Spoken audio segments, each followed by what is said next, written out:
Welcome to Martechify, a community of marketing professionals interested in digital marketing, MarTech, and AI. I'm your host today, Ekaterina Konovalova, and I'm excited to welcome to this conversation Madeleine McDonnald. She is the Senior Manager of Consumer Insights at Nature's Way, and today we'll talk about market research and how AI is disrupting the market research industry. Madeleine, welcome! Thank you. I'm super excited to be here today. Wonderful. So let's talk about your background first, as well as maybe you can tell us more about Nature's Way. Absolutely. So I've been at Nature's Way for about 5 years, always in the insights field. I came from a primary research background, meaning I ran my own studies. And then I've had some stints in strategy work. And then now I lead the consumer insights department at Nature's Way, where we run strategy for brand development, for innovation, and just overall trends and understanding. Nice. And share a little bit more about Nature's Way. I am a consumer, but for those who are not familiar Yes. with your product line, Yeah, absolutely. So we actually have two companies at Nature's Way. We have Nature's Way, and then we have Integrative Therapeutics, which is our professional brand, and love both of them. But our Nature's Way really started in the late 60s. It was a pioneer in the herbal field and started because the founder's wife had stage 4 cancer and needed to find alternative options outside of Western medicine. And so that's really the basis of Nature's Way. Integrative Therapeutics, as I mentioned, is the professional line. So we work a lot with practitioners to help people integrate holistic medicine into their day-to-day life. But we have over, I think, 2,000 products at this point across both brands. And we also have a variety of sub-brands underneath that Nature's Way umbrella. all right, then let's talk about the market research programs that you have. Yeah. I know there's some innovative studies that you do, so can you share a little bit more about that? Yeah. So, in my opinion, market research is really just about knowing the consumer. That is not controversial at all, right? But how do you learn and know about the consumer? For me, there are a lot of ways that you can do it, but when it comes to building brands and building products for brands that make a difference in people's life, you have to really understand their overall needs. And that goes beyond just what does the product do? What price point is it at? It's more about what are those gaps in their lives, especially when you look at the supplement industry. So, from my own life, I started at Nature's Way in 2020, so huge boom time, and I had always had trouble with sleeping. And so I met with our master herbalist, Lynn Green, who is wonderful, and she helped me find Cortisol Manager from the Integrative Therapeutics line. And let me tell you, it changed my life. Okay, I've been taking Benadryl to fall asleep, and that is not great. Would not recommend. And once I started this supplement, I finally was able to have my brain kind of calm down at night. And so it was solving not only the need of helping me fall asleep and stay asleep, but it was also solving this other need of like, what are the social, emotional, and functional implications of like Benadryl, the solution that was not working. So thinking back to that story, the core of what we do in Insights at Nature's Way is really get that empathy foundation. It's what are their social, emotional, and functional needs. And we do that in a couple different ways. I would say for the basis, obviously keeping track of trends, integrating with like what the market is doing, but the market moves so fast these days, especially with TikTok, especially with AI. You can have a blimp and all of a sudden it goes from a really niche ingredient to something huge. And so the only way to really follow that is to say, hey, what's the underlying need behind that trending ingredient? We do a lot of qualitative studies. So quantitative studies are surveys. Essentially, we do qualitative studies, which are in-depth interviews with consumers. And for the product development piece of it, especially when we're talking about innovation, it comes from what we call jobs theory, which is pretty common in the industry, which is speaking to consumers one-on-one and understanding what those core gaps are, kind of like I was talking with you. It's really understanding the context behind the need. And from there, we look at, okay, what are those core criteria that people need for the job? Is it something that's social? Is it something that is about self-care? And we use that to start developing products and ideate from there. We also have done consumer empathy immersion, which was one of my favorite projects in Nature's Way, based off of our segmentation. So it was really, how do we better understand the consumer from a first person perspective? Because you have to make so many different calculations if you're making it from a second person perspective. So what we did is we had a 3-part program where we had them immersed in the data. So listen to those interviews that I talked about, because that emotional empathy is really what kind of brings the foundation.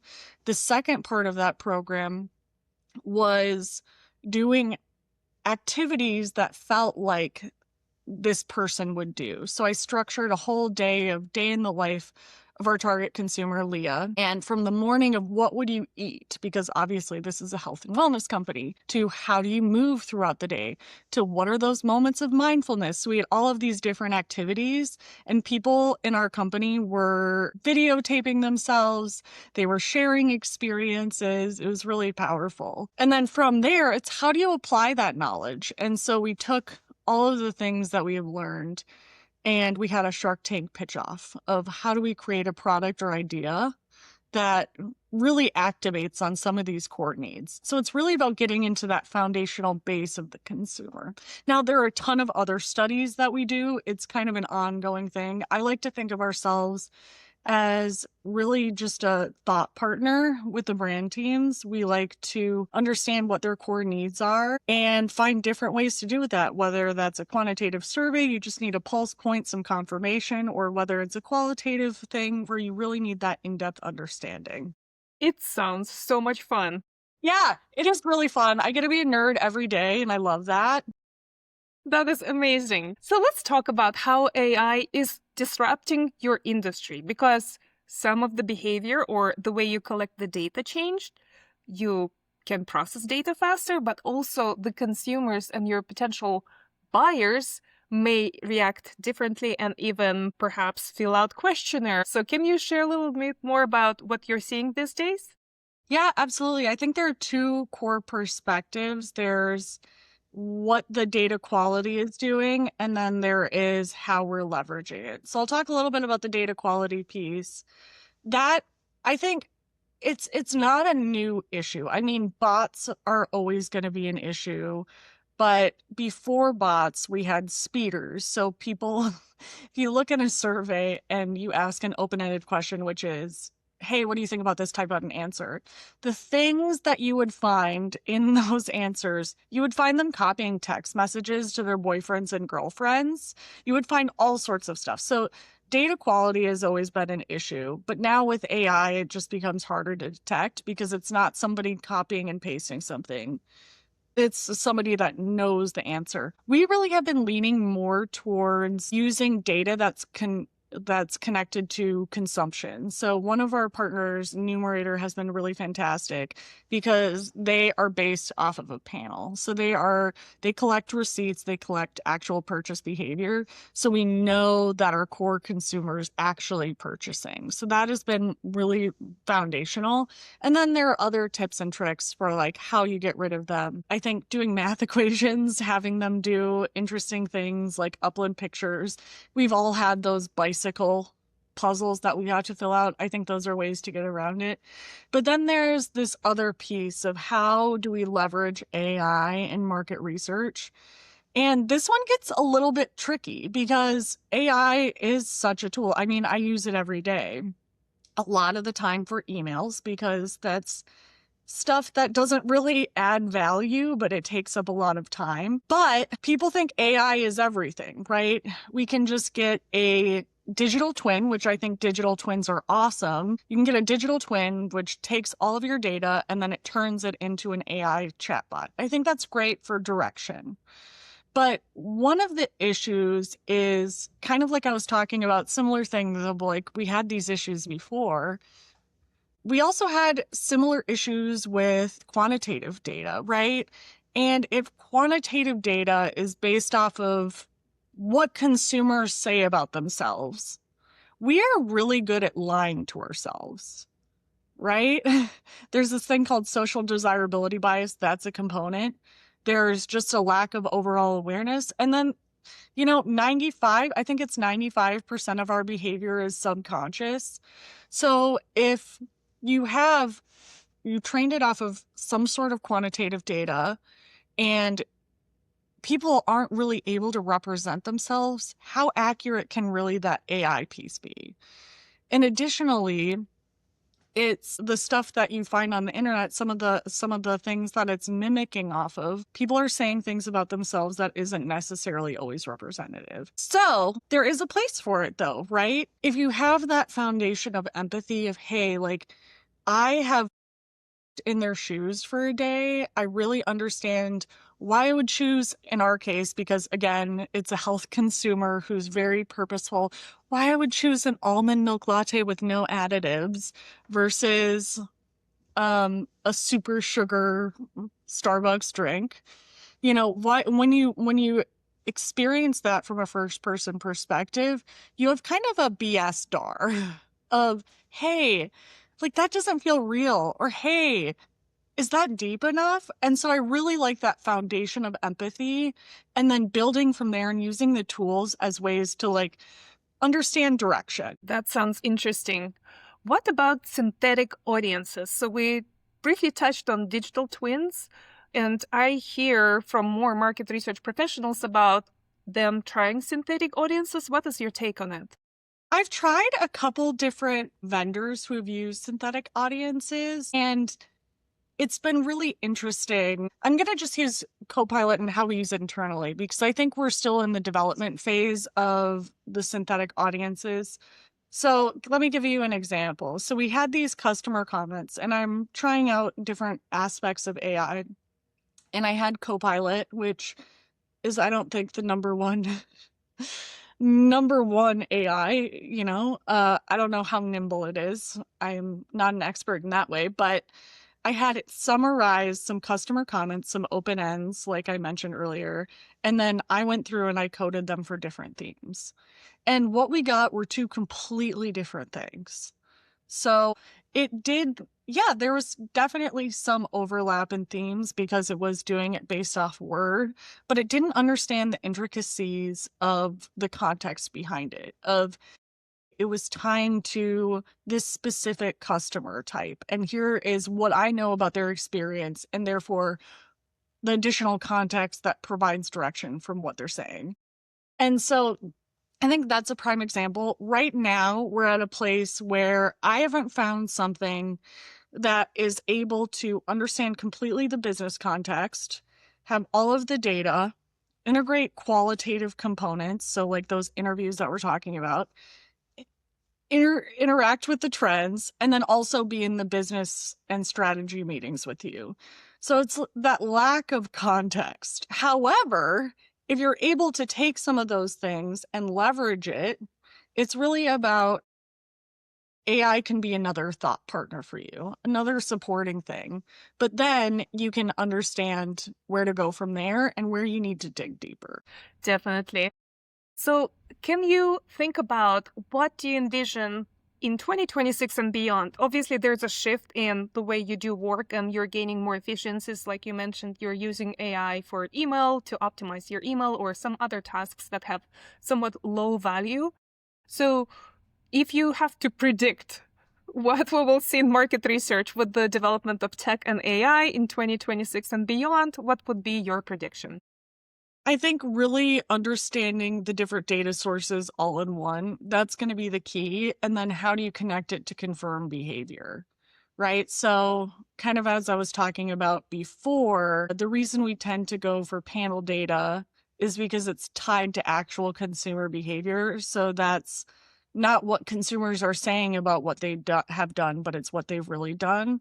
So I think leveraging that would be huge of like, if we were able to create an AI that is able to bring in actual purchase behavior as well as what consumers say. I haven't seen a tool like that yet. I think that's where we're going of how do we bring in all of these context piece, and then also how do we know additional questions to ask. I think AI is about making us more efficient and smarter and reducing that cognitive load so that we're able to make bigger ideas, more creative ideas, and really dive into the human and the creative more. So I think about it kind of as separating the fat out, essentially. In terms of tools, I haven't seen any of those yet, but I'm excited to try them when they come up. So when you mentioned a human component, would you be open to sharing a human story or your favorite story in maybe a product launch or in market research, something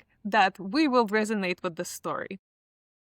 Yeah. So one of the things that is everywhere right now in the health and wellness space is really longevity. And one of our core brands, Alive, it tends to skew towards more of a mature woman. Really understanding that longevity is a key need for this core woman. But how do you message that in an environment, specifically America, where we look down on aging? No, we look down on weight gain. We look down on all of these different things. There's a lot of emotional baggage when it comes to this and a lot of cultural context. And so, one of the ways that we really better understood what this experience was like, and I think there's always room to go deeper, is we had our brand teams reach out to people in their lives, whether one of our brand manager reached out to a neighbor, and we had them ask these specific questions about what it's like to age as a woman in America.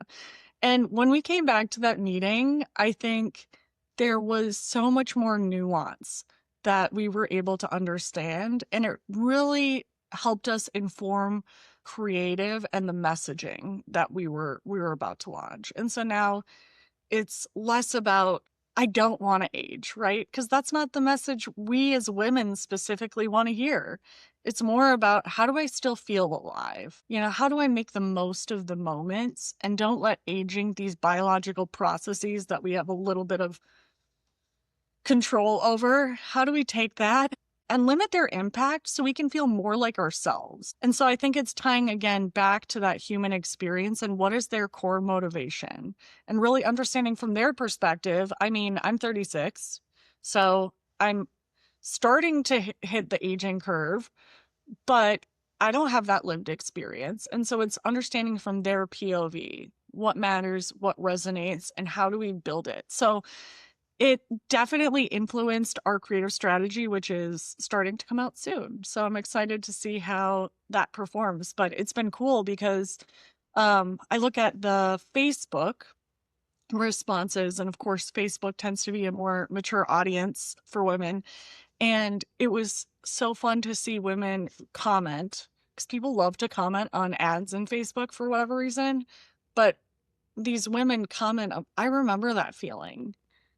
That's exactly it.